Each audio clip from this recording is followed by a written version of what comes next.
Olá a todos, vamos a mais um vídeo do canal Corre na Bíblia. Para você que tem acompanhado a nossa série de exposição de Jonas e tem gostado do conteúdo, não se esqueça de se inscrever no nosso canal, de apertar o sininho para receber as notificações e de sempre estar dando um like em nossos vídeos. Hoje a gente vai continuar a nossa série de exposição de Jonas e a gente vai hoje trabalhar Jonas 1, do 6 até o 17. A palavra de Deus diz o seguinte: o capitão dirigiu-se a ele e disse: como pode ficar aí dormindo? Levante-se e clame ao seu Deus. Talvez ele tenha piedade de nós e não morramos. Então os marinheiros combinaram entre si: vamos lançar a sorte para descobrir quem é o responsável por esta desgraça que se abateu sobre nós. Lançaram-se à sorte e a sorte caiu sobre Jonas. Por isso lhe perguntaram: diga-nos, quem é o responsável por esta calamidade? Qual é a sua profissão? De onde você vem? Qual é a sua terra? A que povo pertence? Ele respondeu: eu sou hebreu, adorador do Senhor, o Deus dos céus, que fez o mar e a terra. Então os homens ficaram apavorados e perguntaram: o que foi que você fez? Pois sabiam que Jonas estava fugindo do Senhor, porque ele já lhes tinha dito. Visto que o mar estava cada vez mais agitado, eles lhe perguntaram: o que devemos fazer com você para que o mar se acalme? Respondeu então Jonas: pegue-me e jogue-me ao mar, e ele se acalmará. Pois eu sei que é por minha causa que esta violenta tempestade caiu sobre vocês. Ao invés disso, os homens se esforçaram ao máximo para remar de volta à terra, mas não conseguiram porque o mar tinha ficado ainda mais violento. Eles clamaram ao Senhor: Senhor, nós suplicamos, não nos deixe morrer por tirarmos a vida deste homem. Não caia sobre nós a culpa de matar um inocente, porque tu, ó Senhor, fizeste o que desejavas. Em seguida pegaram Jonas e o lançaram ao mar enfurecido, e este se aquietou. Tomados de grande temor ao Senhor, os homens lhe ofereceram sacrifício e se comprometeram por meio de votos. O Senhor fez com que um grande peixe engolisse Jonas, e ele ficou dentro do peixe por 3 dias e 3 noites. Amém? É esse o texto que a gente vai trabalhar hoje. Hoje a gente vai trabalhar um texto um pouco mais extenso, e é muito importante a gente lembrar o que ocorreu no último trecho que a gente leu. O mar se enfureceu, Deus moveu uma tempestade aquele barco por onde Jonas tentava fugir da missão de Deus, a missão que Deus tinha separado para ele, de ir a Nínive, mandar uma mensagem de Deus àquele povo. O mar se enfurece, todos ficam apavorados. Enquanto isso, Jonas, em um momento de tamanho esfriamento espiritual, ele vai lá e ele dorme. Ele adormece mesmo em meio àquela tempestade que Deus estava levando àquele local. A gente tem aqui então que aqueles marinheiros estavam apavorados, e como a gente viu, os fenícios eram um povo politeísta. E naquele momento eles clamavam aos seus deuses, cada um daquele navio devia estar ali clamando ao seu Deus. E a gente tem então que o capitão olha para Jonas e o capitão daquele navio vê Jonas dormindo. E a atitude do capitão é exatamente acordar Jonas. Acordar Jonas para o que estava acontecendo e falar a Jonas: clame ao seu Deus. A esperança daquele capitão era exatamente que algum Deus ouvisse a voz de alguém ali no navio e acalmasse aquela tempestade. O capitão já sabia que era algo espiritual, ele já tinha vivido experiências parecidas no mar, com grandes tempestades, mas nada chegou perto do que estava acontecendo ali. É interessante exatamente porque quando a gente lê o comentário de Stuart Olyott sobre o livro de Jonas, Stuart fala que exatamente nesse momento que o capitão acorda Jonas ali, muito mais do que o despertar físico, a gente também pode entender que ali Jonas ele desperta para tudo que estava acontecendo ali. Ele toma ciência do que Deus estava fazendo ali. Ele desperta também o lado espiritual. É interessante que aquele povo então faz algo que era muito costumeiro na antiguidade, que era tirar a sorte. Ali eles vão então tirar a sorte. Eles viram que os clamores não adiantaram, então eles já tiveram em mente que exatamente a ira de Deus estava sobre alguém daquele navio. Então eles vão tirar a sorte e ver quem que é o culpado disso. Quem é o culpado por tudo isso que está acontecendo. E como a gente viu no último vídeo, naquele navio deveria ter em torno de 100 pessoas. A gente não sabe o método que foi usado para tirar a sorte naquele lugar. Esse detalhe não é exposto na Bíblia, mas a gente tem que em meio a 100 pessoas a sorte cai em cima bem de Jonas. Será isso uma coincidência? Lógico que não. Isso só demonstra a soberania de Deus novamente. Deus controlando toda a situação, a ponto de que aqueles homens, ao tirarem a sorte, eles então são encaminhados exatamente para aquele que estava desobedecendo ao Senhor, que estava tentando fugir de Deus. Naquele momento é interessante porque os marinheiros começam a questionar Jonas, perguntam a Jonas quem é o responsável por isso, por esta calamidade, lá no versículo 8. Qual a sua profissão, de onde você vem, qual a sua terra, a que povo pertence? Eu vejo que essas perguntas, elas parecem vir um questionamento do próprio Deus perante Jonas. Ali, Jonas ele é levado então a recordar que é o causador de toda aquela calamidade. Ele é questionado exatamente a lembrar de onde ele veio, qual era o seu ofício, qual era a sua missão. O interessante é que Jonas ele responde, ele revela aos marinheiros, então, quem é o seu povo e quem é o seu Deus. Lá no versículo 9, Jonas fala, eu sou hebreu, adorador do Senhor, o Deus dos céus, que fez o mar e a terra. Jonas revela toda a grandiosidade de Deus. A despeito de Jonas, sim, estar em um estado de desobediência, de esfriamento espiritual, mas ele é uma pessoa que reconhece ao Senhor. E ele aponta exatamente isso para o povo. Quem é o Senhor? É a grandeza do seu Deus.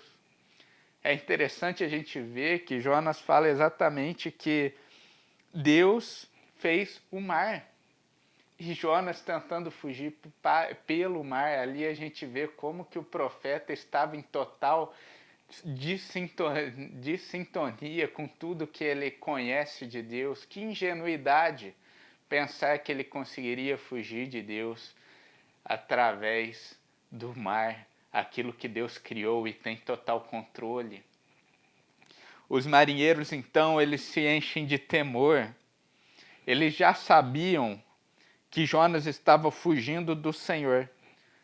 Mas eu creio que até este momento eles não imaginavam qual era a grandeza do Deus a qual Jonas estava fugindo. Eles questionam então Jonas o que fazer. Jonas, o que a gente faz agora diante disso que você fez? E Jonas, ele sabendo que tudo aquilo que estava acontecendo era devido a uma falha dele, ele toma aqui uma atitude correta de quem é temente a Deus, quem tem temor a Deus. Ele então fala a eles o único modo de acalmar aquela tempestade. Jonas, ele fala, pegue-me e jogue-me no mar, e ele se acalmará. Para reverter aquela situação, ele estava disposto a entregar a sua própria vida. Afinal de contas, um mar com uma tempestade daquele tamanho ser jogado ali significaria perder a vida. E Jonas então fala isso àqueles homens. Aqueles homens ainda tentam ir contra esta afirmação, eles ainda tentam salvar de alguma forma Jonas, de sair sem entregar Jonas ao mar. No versículo 13 a gente tem que os homens se esforçavam ao máximo para tentar remar de volta à terra. Aqui a gente tem exatamente a ideia que talvez eles não estivessem a tão alto mar, eles estavam ainda próximo à terra a ponto de tentar voltar à terra, mas a gente tem aqui que então o mar se revolta ainda mais. Aqueles homens então, eles percebem que a luta deles era inútil diante de Deus, que não haveria como fugir daquela situação. Aqueles homens então, eles oram a Deus exatamente, eles clamam a Deus, suplicam a Deus exatamente para que não os puna por tirar a vida de Jonas, por jogar Jonas em alto mar, o que poderia ocasionar na perda da vida de Jonas. Eles oram então a Deus, eles suplicam a Deus e jogam Jonas ao mar. E o interessante é que exatamente na hora que Jonas cai ao mar, o mar se acalma. Isso demonstra e confirma exatamente que aquela tempestade era uma tempestade não natural, mas uma tempestade sobrenatural feita pelo próprio Deus. O mar então se acalma e o interessante é isso, que depois disso a gente tem que aqueles fenícios, que era a sua maioria no navio, aqueles povos de outras regiões que também estavam fazendo aquela viagem, pessoas que estavam naquele navio, todas, ao verem aquilo, fazem sacrifícios e votos a Deus. O navio inteiro é voltado ao Senhor. Isso é muito interessante, exatamente como Deus, ali naquela demonstração de poder, leva todo aquele navio a ter temor e reverência a Ele. Aqui a gente vê que até mesmo aquele povo idólatra que estava no navio pode se render a Deus. Por fim, então, a gente tem Jonas sendo lançado ao mar. Ali provavelmente seu destino seria a morte. Mas eis que Deus mostra então sua misericórdia para com Jonas. Deus envia àquele local um peixe grande. A gente não tem a descrição daqui do que seria esse peixe, né? Muitos falam em baleia, mas a gente não sabe, a gente não tem como afirmar ao certo qual peixe era. A Bíblia nos fala que era um grande peixe. E como Augusto Nicodemos fala em seu comentário, aquele peixe era um protótipo de submarino daquela época. Né? Aquela época que não existia um submarino, Deus então usa um grande peixe exatamente com esse propósito. O propósito de preservar a vida do seu servo. Muitas vezes as pessoas entendem esse peixe de maneira como se fosse um castigo de Deus, mas não. Saibam que esse grande peixe, na verdade, foi a misericórdia de Deus. Foi exatamente Deus em sua graça, não porque Jonas merecia. Jonas merecia sim ficar naquele mar e passar pela morte. Esse era o merecimento de Jonas, diante do que ele tinha feito, diante das suas atitudes. Mas Deus, em sua graça, envia então aquele peixe que engole ali aquele profeta. E por 3 dias e 3 noites Jonas fica ali, dentro do ventre daquele peixe. E é nesse milagre que vamos concluir então a nossa lição de hoje, a nossa exposição de hoje. Nesse vídeo, a gente viu exatamente qual é a conclusão da tentativa de fuga de Jonas. A verdade é que ela foi uma tentativa inútil. Ela foi falha e exatamente comprovou que Deus está no controle de tudo, que Deus é soberano sobre toda a situação. A gente também chega a outra conclusão através da tempestade. A gente pode olhar para aquela tempestade e ver que tudo que ela causou, aquele navio, como algo aparentemente ruim, né? Nossa, Deus mandou uma tempestade àquele navio, pessoas correram riscos, mas será que aquilo foi tão ruim assim? A conclusão daquela tempestade é a seguinte: o navio inteiro se converteu a Deus. Jonas, o profeta fujão, estava de volta para o caminho. Agora estava naquele ventre da baleia. A gente vai ver que no final Jonas irá pregar em Nínive, irá mandar uma mensagem a Nínive e uma cidade inteira se converterá. Então, nessa tempestade, a gente conclui o quê?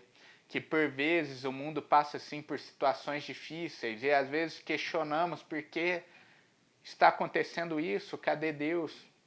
Mas é exatamente porque temos a mente muito pequena diante de tudo que Deus faz. Às vezes não conseguimos enxergar exatamente qual é o propósito de Deus. E saiba, você crente, você que confia em Deus, que Deus, Ele sempre é bom o tempo todo. Mesmo quando a gente não entende, mesmo quando situações difíceis assolam a nossa vida, a nossa humanidade, de alguma forma Deus sempre está sendo bom, santo e justo. Por fim, a gente vê Deus então salvando Jonas em alto mar com um grande peixe. A atitude de Deus é como um pastor que busca sua ovelha perdida. Aquele pastor que busca a sua ovelha desgarrada. Vemos Deus resgatando Jonas naquele momento de dificuldade. Aquele profeta merecia isso? Não. Isso é simplesmente graça. Graça resume o nosso Deus. Um Deus que faz por nós coisas que não merecíamos. Um Deus que deu o seu Filho por nós, mesmo todos nós sendo pecadores. É essa mensagem que estudamos hoje. Na exposição que vem, iremos tratar de Jonas 2. A gente vai ver como que foi, então, a situação de Jonas lá dentro do ventre daquele grande peixe. Espero que tenha sido uma palavra abençoadora na vida de vocês.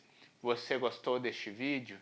Queria te lembrar, se inscreva no nosso canal, aperte no sininho para receber nossas notificações e dê um like no nosso vídeo. Que Deus abençoe a vida de vocês.